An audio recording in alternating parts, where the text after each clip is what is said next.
The Puck Portfolio with Andy MacNeil. Hey, welcome to the Puck Portfolio. My name is Andy MacNeil. I'm here on weekdays to provide NHL projections, betting advice, and strategies to help you make informed bets throughout the NHL season. This show is sponsored by NorthStar Bets. Check out NorthStar Bets via the link in the description below, available to bettors across Canada.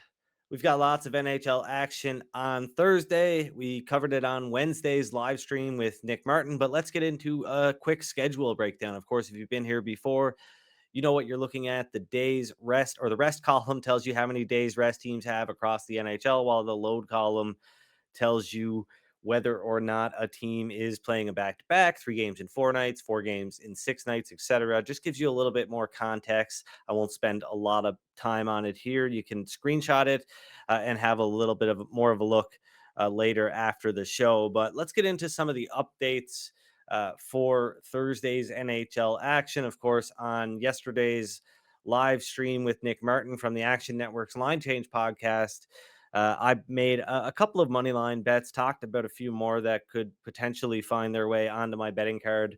But let's start with some updates out of Toronto. Looks like Joseph Wall will start for Toronto. But Austin Matthews was not on the ice for practice this morning, and Sheldon Keefe said that he will be a game time decision due to an illness. Now, I think Washington would be a good bet at plus 145 or plus 150 if Matthews is indeed out of the lineup. But I think it's tricky, too, because although he was believed just to be a placeholder maybe for Matthews, Mitch Marner did take part in practice. Still no word on his status yet. But between the uncertainty with Matthews being a game time decision and now Marner, there's a little bit of uncertainty there. I don't really feel comfortable taking a position against the Maple Leafs, even though Charlie Lindgren will start for the Capitals, which is a good thing. He's been great for them. A big reason why they've got such great chances of making the NHL Stanley Cup playoffs now after a really strong stretch by Lindgren. So no play on the Capitals as of right now. Something to monitor throughout the day. I am going to lock in a small bet on the Chicago Blackhawks, though. Look, Ottawa got past the Sabres with ease on Wednesday. Nick called that one. They won 5-2. They scored all 5 of their goals in the first period. But defenseman Thomas Chabot was hurt in the game. He suffered a lower body injury. Doesn't look like he will be in the lineup Thursday against the Blackhawks. Nick and I talked about betting the Blackhawks on Wednesday's live stream before any of this happened. But I should have mentioned that I was only interested in doing so if Peter Mrazek was the Blackhawks goaltender. And it looks like he will be the Blackhawks goalie on Thursday. So I think they should be an underdog of around plus 145, not plus 160. So I'll happily take a little bit of a flyer here on Chicago at plus 160 or better. There are still some plus 160s available. The odds have come down a bit. They were up available at plus 165 at a lot of sports books.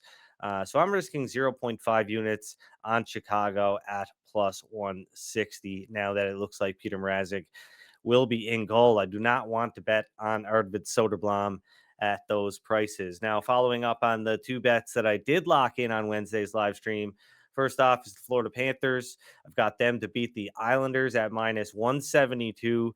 That's long gone. Since then, it's been announced that we're getting Anthony Stolarz versus Simeon Varlamov, not Sergei Bobrovsky versus Ilya Sorokin. And I think that's fine. Stolarz is solid. He's been really good this season. And we also learned that Aaron Ekblad, Panthers defenseman, is going to return to the lineup. And that's great news for their blue line. Ekblad hasn't played since March 9th.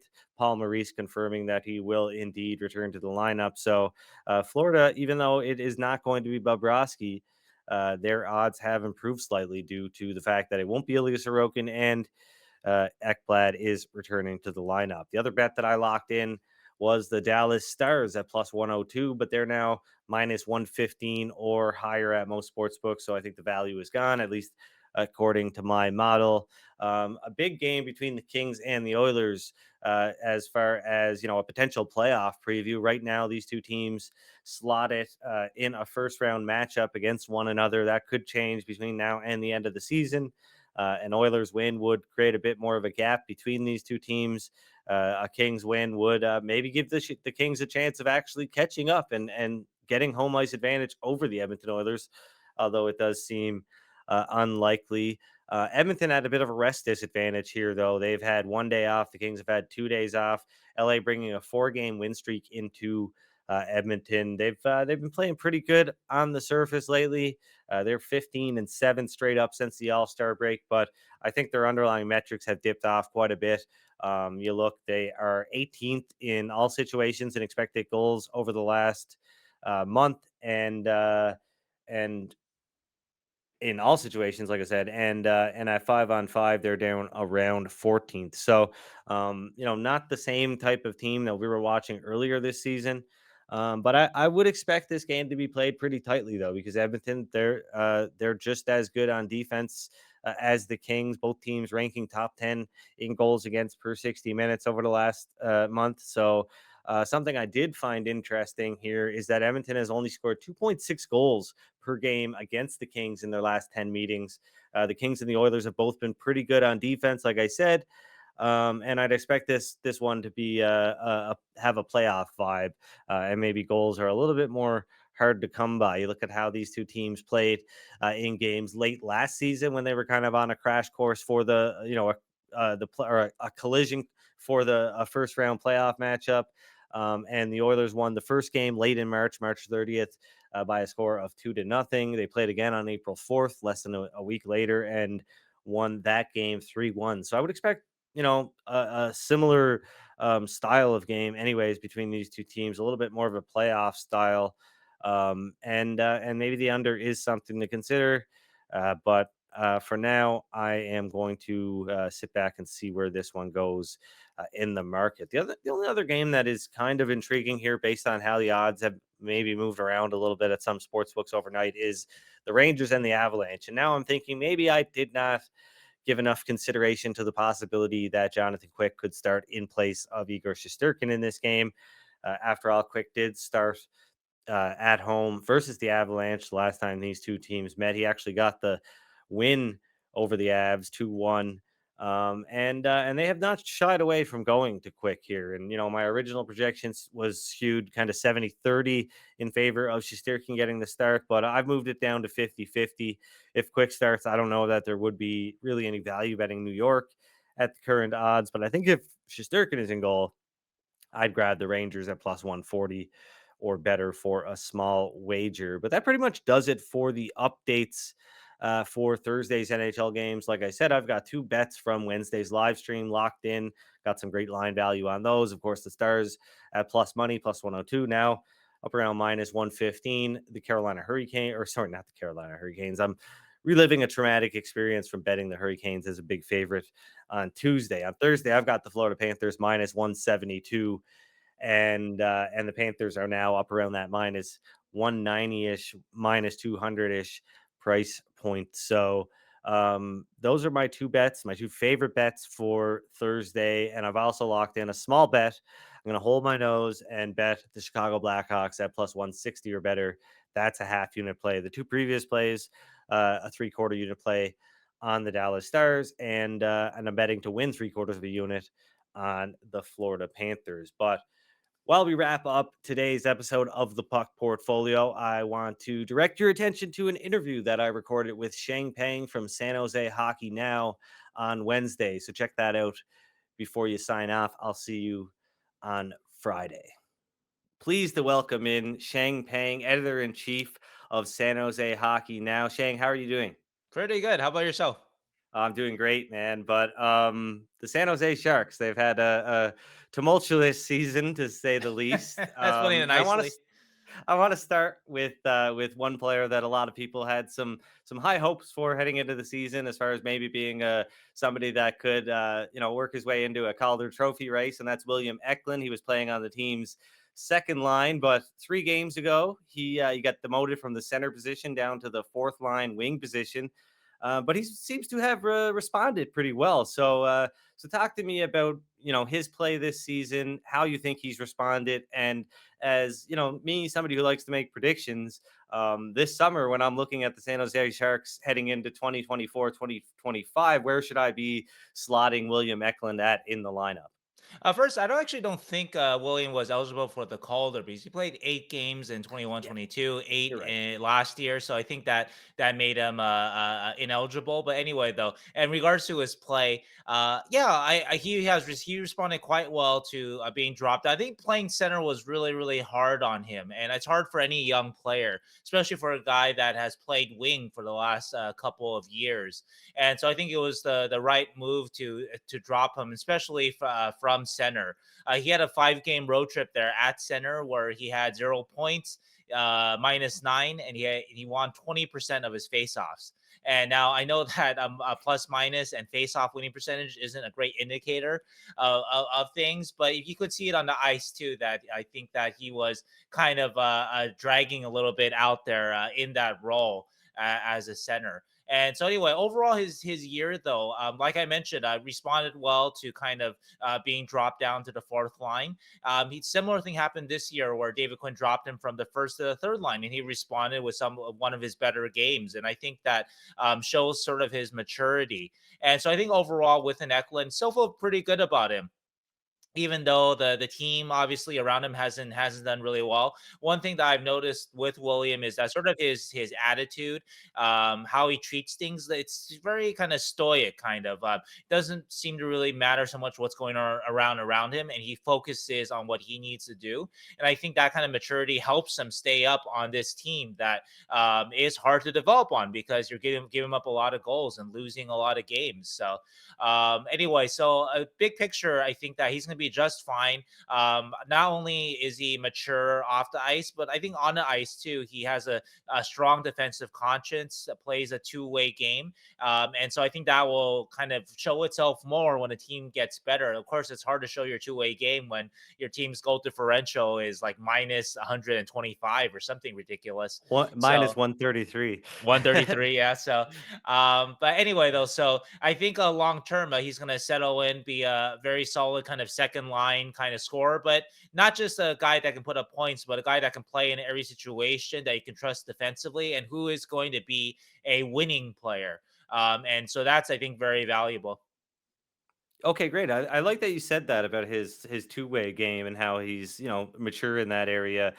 Because I think, Jake and I were talking about this prior to you coming on, and we mentioned that, San Jose is pretty light on defensive prospects. And although Eklund, of course, is a forward, maybe the fact that his two-way game is, at that level right now, might mean he factors into the Sharks' long-term plans because they do need that type of player going forward, right? Oh, every team does, right? Every team needs they don't need those empty calorie points. And I think that William will be a player that provides more than Like, say, a Trevor points. Zegras empty calorie kind of points.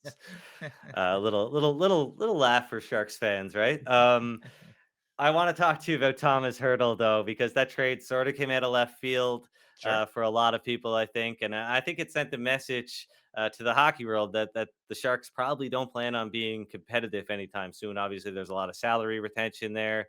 The team, it seems like they're struggling a bit from an attendance standpoint right now. Of course, you see, when a big star or a more high profile team comes in, they're still kind of filling up that building, but I've seen the numbers get pretty low there. So with the team not maybe being competitive over the next several years, how much losing is this fan base that's been pretty strong? They've seen a lot of good hockey over their years in San Jose. How much losing are they going to take, and how is the team probably going to balance that with trying to build for the future? Well, I think it's hard to answer that question how much losing the fan base can take because they've never had to take this much losing. Before this recent run, it's going to be 5 years out of the playoffs. The Sharks had never been more than 2 years out of the playoffs. I mean, even from their expansion year, they made the playoffs in their third season, which was pretty amazing back in Yeah. the 90s when you weren't getting stacked expansion drafts. And so No. before 2018-19, they had never missed, again, 2 years was the longest sort of period in between playoff list, postseason list seasons. So we don't know, but what we do know is that even with the star players, that the fans weren't coming, even back to 21, 22. Some people blame COVID, but as we see now, I don't think it was just COVID. 21, 22, the Sharks attendance has already started dropping precipitously. And they had Brent Burns on their team still. They had Tomas Hertl. They had Logan Couture. They had Eric Carlson. They had Timo Meyer. They had star players. They had players that the fans recognized from the golden days of the Sharks, but they weren't coming in already. And so I think in terms of just also too, you mentioned that this is the hurdle trade was a signal that the Sharks weren't going to be good for a while. I think that they've been making clear signals in that since they hired Mike Grier in the summer of 2022. Trading Brent Burns was the first one, but the biggest one of all was trading Timo Meyer last year when Timo was just 26, so he still was at a fairly young age. So they could have considered re-signing him, but and also too finally trading Eric Carlson this past summer. So I think these are all connected moves. So even though the hurdle trade was shocking in the sense that no one knew that it was coming at this time. And obviously, getting traded to the Golden Knights, too, the Sharks' most bitter rival, that was shocking, too. But you could tell, though, that Hurdle wanted a new situation. He wanted to win. It was just that the thought was that the contract would be so unmovable that he might have to stay a couple more years before they could move it. But that was sort of the timing of it was more shocking than the fact that he got traded, because I think that he was going to get traded at some point. I don't think he signed on for a rebuild. Yeah, I totally agree. Of course, it's all part of a bigger plan, the bigger picture. And the Sharks have made a lot of moves that have sent that message to the hockey world. But are there, as far as like a goaltender like Mackenzie Blackwood, do you see him fitting into the Sharks' plans in the future, or is he somebody that's probably going to be moved in the future too, simply because he's a valuable asset?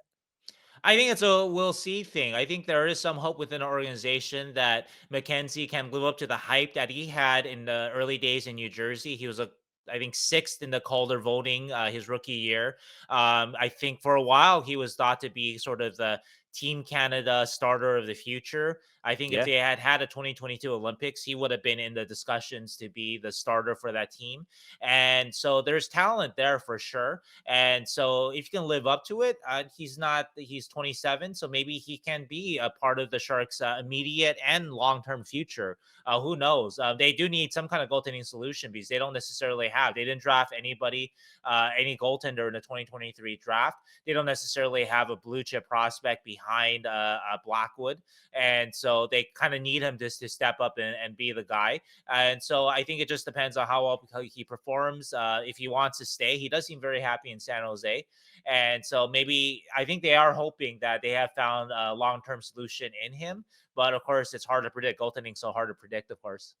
Yeah, for sure. Hopefully, maybe something like a how Samuel Montembeault has worked out for the Canadians and them this season. The Sharks, they're currently 7 points behind the Chicago Blackhawks. According to my model, that means they will finish in last place upwards of 95% of the time. Also means the Sharks have about a 25% chance of picking first overall in this summer's draft. Of course, that also means there's a 75% chance that they don't pick first. I think that gets glossed over a lot, especially by the Sure. fan bases that tend to think the lottery draft is rigged. But aside from potentially picking first, what else do the Sharks have cooking heading into the draft? Do you think they're well prepared? I know there's another pick from the Pittsburgh Penguins that's sort of in play right now. Yeah, I mean, for sure. I mean, this is how the Sharks are going to change the narrative about them. It's going to be through the draft. It's going to be through the picks that they've accumulated in the Eric Carlson trade, that first round pick, the Timo Meyer trade, Quentin Musty last year, and they should be getting early second round pick from the Devils this year too. The Tomas Hertl trade, the 2025 first round pick unprotected. Who knows where that's going to land? And so I think that there's a lot of narrative out there about Mike Grier and the rebuild now. And I will say that I think that a lot of people are blaming Mike Grier for things that his predecessor did, that Doug Wilson / Joe Will did. For example, re-signing Tomas Hertl to an 8-year extension in 2022. That was not a Mike Grier decision. I don't believe that he would have done that if he had been the GM. It was a different direction under a different team. So not to throw shovel on what Doug Wilson did. Doug Wilson did an incredible job for 15 years. The Sharks made the playoffs in I think 14 of those 15 years from 2003 to 19 when he was a GM. So all the credit to Doug there. But at the end there, though, it was a very tough situation that he gave Mike Greer there. A lot of bad contracts that Mike had to get out from under. And so I think Mike has actually done an outstanding job of getting out from these contracts and getting something in value in return. Eric Carlson getting a first round pick. Granted, he had to take on some bad contracts in return, but there's still a first round pick for Eric Carlson. Timo Meyer, I wondered if they could have got a little more in the deal, but now I think about it, though, I think that they did quite well in that deal. So I think I was wrong in my initial judgment of that deal. They have an excellent prospect in Shakir Mukhamadullin. They got a first round pick and now it's going to be a second round pick likely from the New Jersey Devils for Timo Meyer. Thomas Hertl, I think I did amazing for a player that's 30, has 6 years left on his contract. Has a extensive injury history too. I think they did amazing to get 2 first round picks. Essentially, David Edstrom, 2023 first round pick for Thomas Hertl. And so I think the plan is there. The rebuild plan is there. They're accumulating the picks. The big question then is how they use the picks and if they execute those picks correctly. If they do execute those picks, then they're going to be they're going to find their way back in the playoffs sooner than later. If they don't execute their picks, they're going to be the Buffalo Sabres, the Ottawa Senators, just kind of in the wild for a long time. Yeah, we don't want that. But speaking of prospects, finally, Sheng, before I let you go, Sharks prospect Will Smith tearing up college hockey right now, as is projected first overall pick Macklin Celebrini. So I just want to know, is there a lot of buzz around the upcoming college hockey championship in San Jose right now? Are people talking about this upcoming game between it looks like BU and Boston on a kind of a crash course here to face off against each other? Is there a lot of buzz about this one? Well, there's not a lot of buzz, hockey buzz in San Jose much right now in general, based on the crowds. But though, among the fan base, among the diehards, and a lot of credit to the diehards for sticking at it because it's been a very, very hard 5 years, especially this year. This Sharks team is in contention to be the worst team of the cap era in terms of points percentage. Shout out to the 2019-20 Detroit Red Wings with a 275 points percentage. I think the Sharks are at a sterling 282 right now. Yep. But anyway, though, so credit to the fans who have stuck with it. But I think among the diehards, though, for sure that there is a excitement about Celebrini. But I think honestly, though, the Sharks fan base kind of beaten down. Some Yeah. of them are conspiracy theorists. They don't think the Sharks will ever get the number one pick. The Sharks have never had a number one pick. I will say that in the Sharks fans defense that I did some research years ago that I believe that the Sharks are the only expansion team to never get even a chance at the number one pick in their expansion year. All other teams either got the number one pick automatically or they actually had a chance at the lottery for the number one pick. The Sharks, because they came during the Eric Lindros year, they were basically, the rest of the league wouldn't allow them to even have a chance at the number one pick. And they were given the number two pick, Pat Talloon. And so anyway, the Sharks have been jobbed before by the league. This year, hopefully they aren't. Grant, I think this fan base, the Sharks themselves, they are most deserving of the number one pick. Certainly, Chicago doesn't need another number one pick, and so hopefully the lottery balls fall for them. Yeah, I think maybe the only way that will put those conspiracy theories to rest is if somehow the Sharks finish in 31st place and the Blackhawks finish in 32nd, but the Sharks go on to win the draft lottery. That might do the trick and maybe show everybody that it is based on probability. At least I like to think so. But anyways, this has been great, Chang. I really appreciate you making some time for us today. Do you have anything else coming up here on San Jose Hockey Now that you want people to check out? No, just check out my work on San Jose Hockey Now. I also have a podcast, San Jose Hockey Now podcast with my co-host Keegan McNally. And find me on Twitter, Sheng_Peng, and also some of my work at NBC Sharks. Awesome. Thank you, Shane.